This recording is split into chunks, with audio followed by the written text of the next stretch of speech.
लग्न रुखवतासाठी लागणारी स्टील भांडी, सागवानी बेड, डिझायनर कपाट, teapoy, dining table, sofa set, showcase इत्यादी फर्निचर, हॉटेल, कॉफी शॉप आणि ऑफिस फर्निचर तसेच टीव्ही, फ्रीज, वॉशिंग मशीन, आटा चक्की इत्यादी इलेक्ट्रॉनिक्स वस्तू योग्य दरात व भरपूर व्हरायटीमध्ये मिळण्याचं एकमेव ठिकाण Lakshmi enterprises flora furniture steel व इलेक्ट्रॉनिक मॉल, 3 रस्ता, बार्शी रोड, शेगाव, दुमाला, पंढरपूर।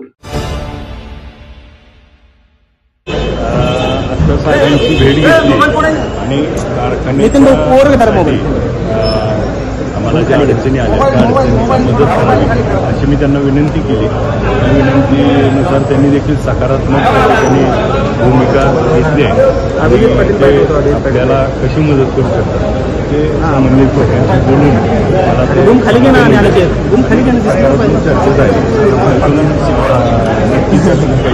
काहीतरी कारखान्याच्या दृष्टीनं आम्ही सकारात्मक विचार करतो। भेटीगाठीची चर्चा होती मात्र आज भेट झाली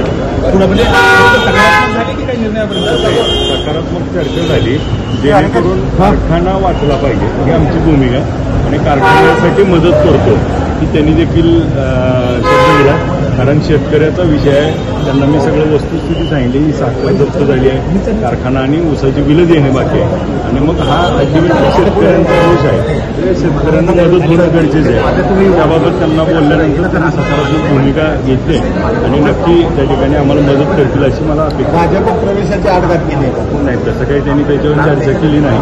त्यांनी फक्त आमची चर्चा कारखान्याला मदतीच्या बाबतीत झाली। त्यांनी म्हणजे तुम्ही आम्हाला मदत करा, आम्ही तुम्हाला मदत करू। आम्ही म्हणलं त्याप्रमाणे आम्ही देखील सगळ्या सभासदांची चर्चा केली।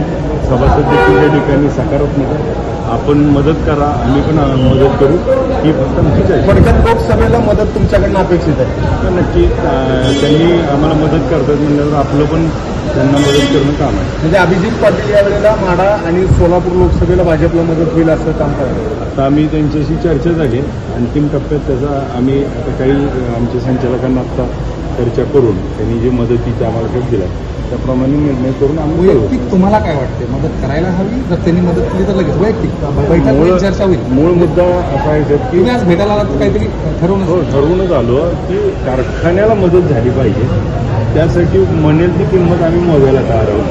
मग हा तर काही फार मोठा विषय नाही। दर 5 वर्षाला निवडणूक येतात आणि एकदा जर कारखाना संपला शेतकऱ्याचा तर आयुष्यभराचं नुकसानीचा शब्द माझ्यावर येतो।